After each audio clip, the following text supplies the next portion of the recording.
나무아미타불. 안녕하십니까, 법원입니다. 오늘은 용수보살의 중론을 좀 봐보도록 하겠습니다.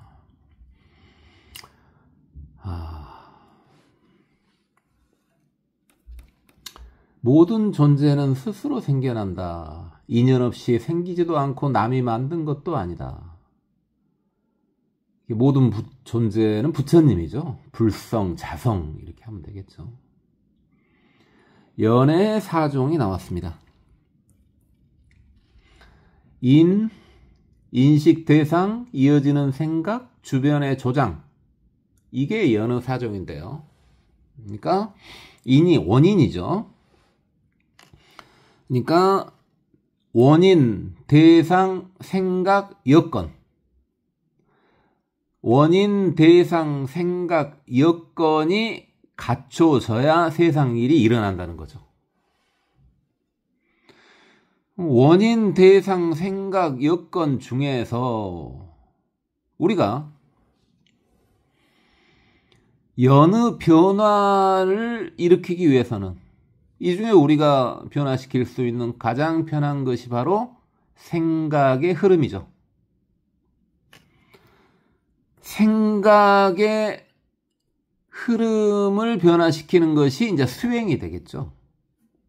역으로 말하면은 생각 흐름이 변하지 않으면 수행이 맞나 생각해 볼 필요가 있습니다. 그 다음에 모든 존재의 자성은 연 속에는 없다. 즉 그러니까 연기법이요. 이것이 생기면 저것이 생기고 이것이 사라지면 저것도 사라진다. 이런 걸로는 생사를 벗어날 수 없다는 거죠. 우리가 저번에 한번 결론 냈었죠. 진정한 연기법은 모두가 부처라는 진여 연기였죠. 그 다음에요.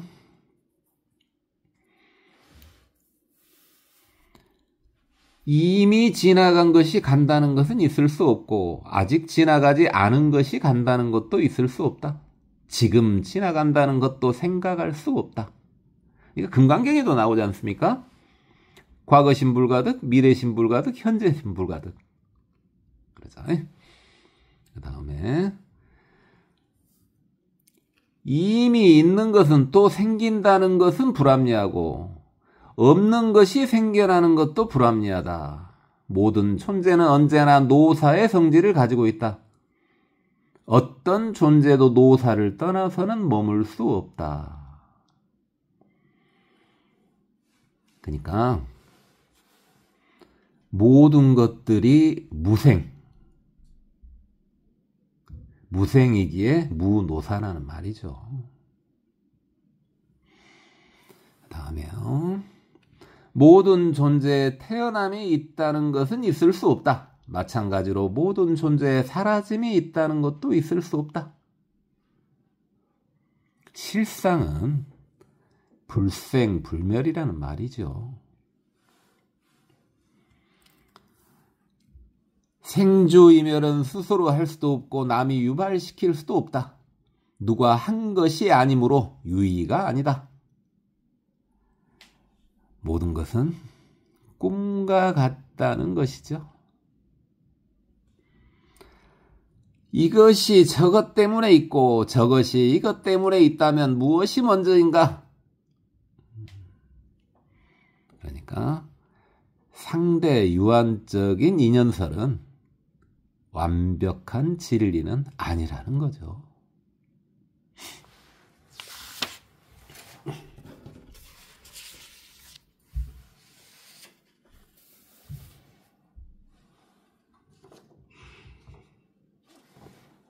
나와 모든 것이 하나다 또는 다르다 말하는 자들은 불교를 아직은 모르는 자이다.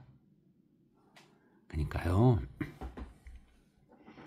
불법은 하나, 여럿 등으로 분별하지 않는다는 말입니다. 그러니까 제가 자꾸 모두가 부처님이라고 하니까 모두가 하나의 고정된 실체를 가진 부처라고 생각하면 안 됩니다. 부처도 반드시 무상과 무아를 기반으로 생각해야 됩니다. 그 다음에요. 모든 존재는 변화하기 때문에 고정된 성질이 없다. 모든 존재는 공하기 때문이다. 공은 아무것도 없다는 말은 아니다. 그러니까 공은 실체는 없지만 작용은 있는 거죠. 그리고 공의 참모습이 불성, 불심, 자성이죠.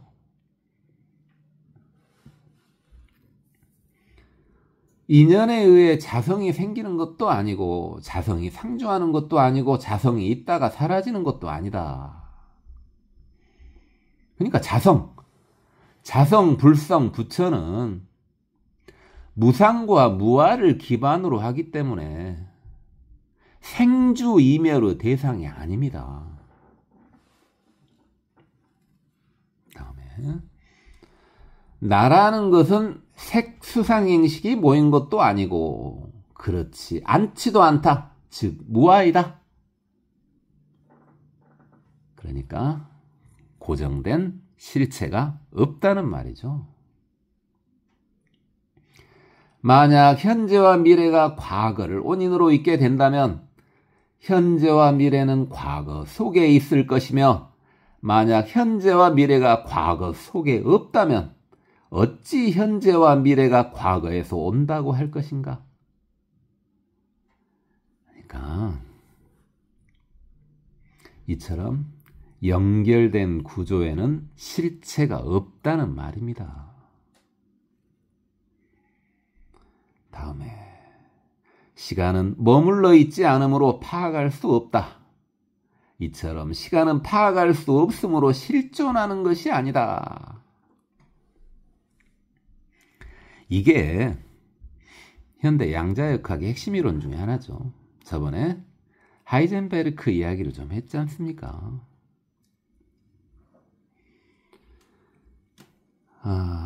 그 다음에 봅시다. 우리가 말하는 존재는 실제로는 없는 것이다. 존재를 인정하면 상주론이나 단절론에 빠지게 된다.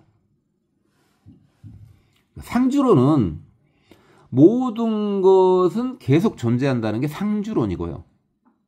단절론은 모든 것은 사라진다는 게 단절론입니다. 상주론이든 단절론이든 둘 다 정법이 아닙니다. 무상이 정법입니다. 무상이 변화라 그랬죠.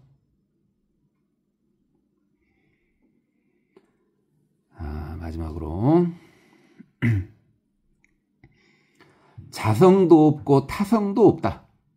공도 아니고 불공도 아니다. 희론을 떠나라.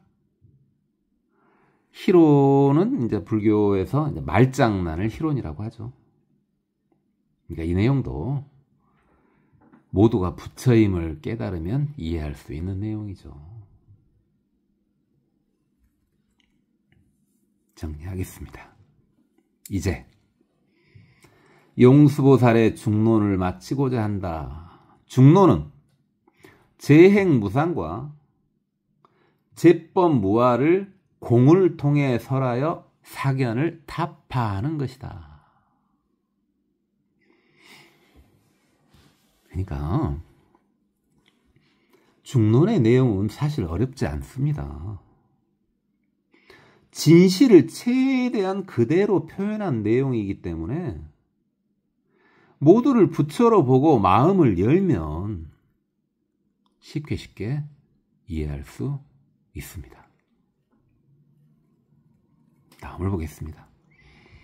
이제 28대 달마대사부터 33대 해능대사의 중국 불교사 중에서 대미를 장식한 육조 해능 스님의 육조 단경을 보자. 경이라는 말이 붙었죠. 원래 부처님 말씀이 경입니다. 근데 스님 말씀인데 경을 붙인 것은요, 해능 스님을 부처로 본 것입니다. 실제 선종에서는 조사급의 큰 스님을 부처로 봅니다.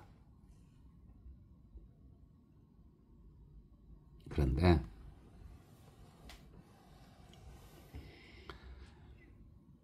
이미 육조 단경하고요, 열반경의 내용은 제가 많이 언급했습니다.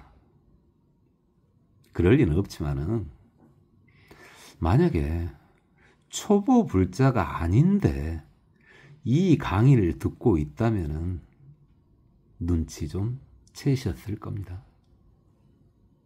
그리고 노노하고 비슷하죠. 노노가 이제 공자님 돌아가신 후에 제자들이 논의에서 쓴 글이죠. 논의에서 썼다고 노노죠.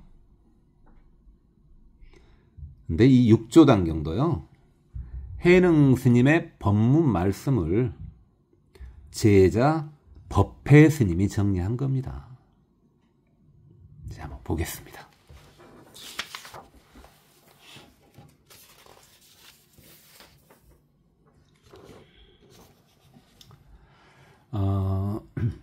육조단경은요, 최대한 쉬운 표현을 통해서 진리를 설한 경전입니다. 그러니까 최대한 어려운 말을 안 쓰려고 노력하셨어요. 뭐 특별한 용어가 나오거나 그런 게 별로 없습니다. 한번 봐봅시다. 진짜 그런가? 사람들은 본래 진실한 지혜를 모두 지니고 있는데 마음이 미혹하여 스스로 깨닫지 못하고 있을 뿐이니 스스로의 성품을 잘 보되 먼저 깨달은 자의 도움을 받으면 더 좋다. 설명이 필요가 없죠.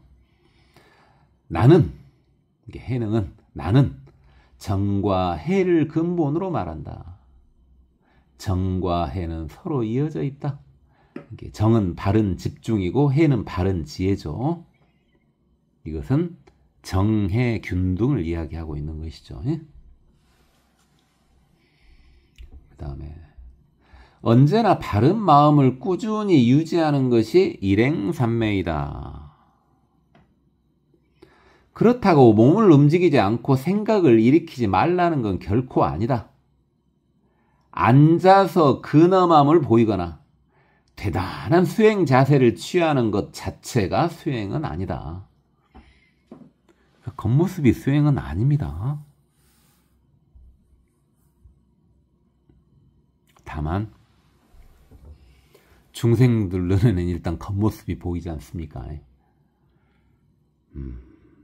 넘어가겠습니다. 깨달음은 통하여 흐르는 것이지 정체하는 것은 아니다. 흐르는 것이다. 무상하다. 그 말이죠. 자성을 봐서 깨달으면 차별이 없으나 깨닫지 못하면 윤회한다.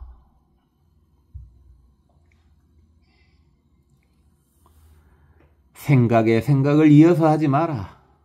한 생각이 끊어지면 진면목이 보인다. 수행은 집착하지 않은 것에서 비롯된다. 집착하지 않고 분별하지 않으면 모두가 부처로 보인다. 삼신은 모두 자신의 자성에 구족되어 있다. 법신, 보신, 화신은 자성에 구족되어 있다. 자성불이죠. 이렇게 자성불을 계속 강조하고 계십니다. 참회에서 참은 잘못을 짓지 않는 것이고 회는 과거의 잘못을 뉘우치는 것이다. 그렇죠. 당연히 뉘우치기만 해서 되겠습니까? 앞으로 잘못을 안 해야지. 그 다음에 마음은 모든 것을 갖춘 한량없는 허공과 같으나 만약 빈 마음으로 수행하면 무기공에 빠진다. 그래서 무기공이 허무죠. 허무. 무상정 이래도 되죠. 없을 무의 생각상자. 무상정. 무상정은 보통 외도에서 추구하죠. 도교 같은 데서 추구합니다. 넘어가겠습니다.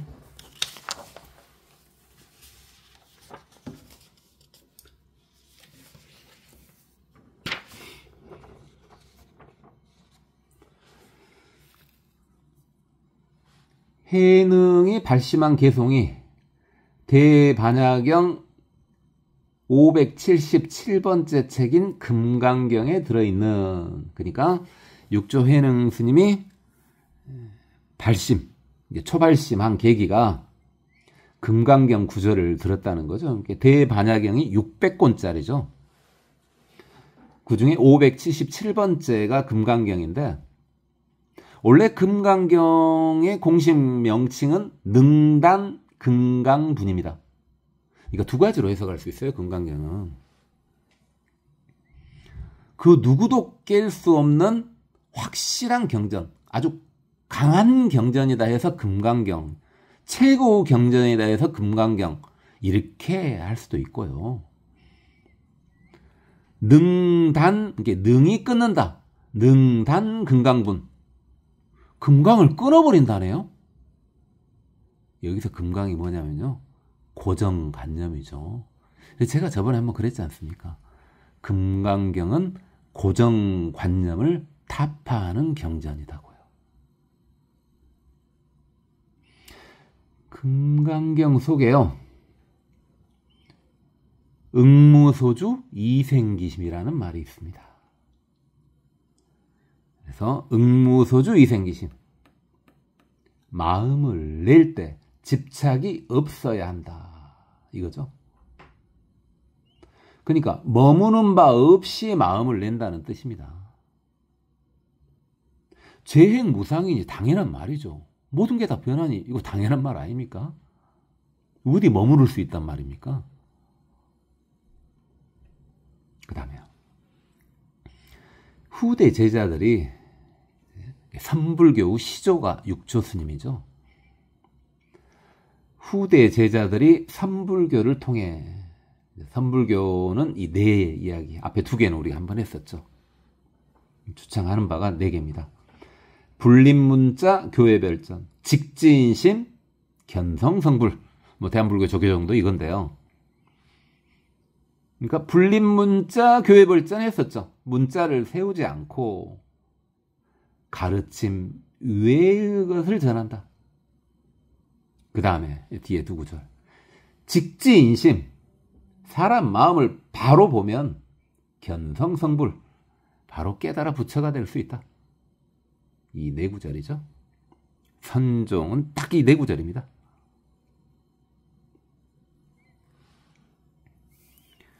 계속 보겠습니다. 자성을 관조하면 본래 마음을 알 수 있다. 아미타불을 염하면 극락에 태어나는 것은 맞으나 계율을 지키고 바르게 사는 사람이 극락과 더 가깝다. 오, 너무 보편적인 이야기죠. 그러니까 당연히 맞는 말이겠죠. 경에 나오는 말이니까. 근데 당연한 이야기인데, 아무리 착하게 살아도 우리 종교를 안 다니면, 우리 종교가 아니면 무조건 지옥이라는 종교도 잘 되고 있는 세상이지 않습니까? 이런 세상에서 정말 복음 같은 말씀이시죠.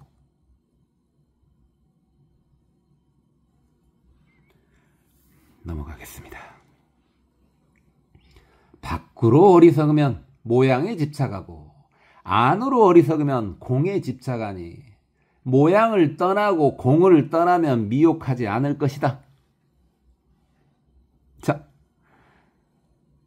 제가 여러 번 강조했던 이야기인데 이게 혹시 뭔지 좀 느낌이 오십니까?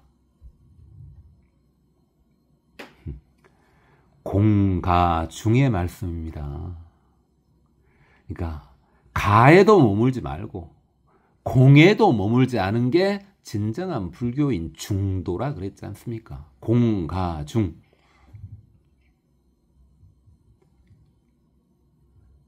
산은 산이요 물은 물이요 가지고 제가 여러 번 설명했었죠.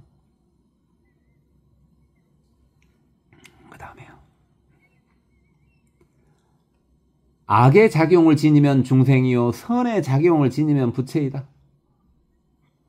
그러니까 부처님도 악을 가지고 있습니다. 당연하죠. 모든 것을 포함하는 게 부처님이니까요. 그런데 부처님은 악이 있어요. 다 알아요. 악에 대해서. 그런데 악이 작동하지 않습니다.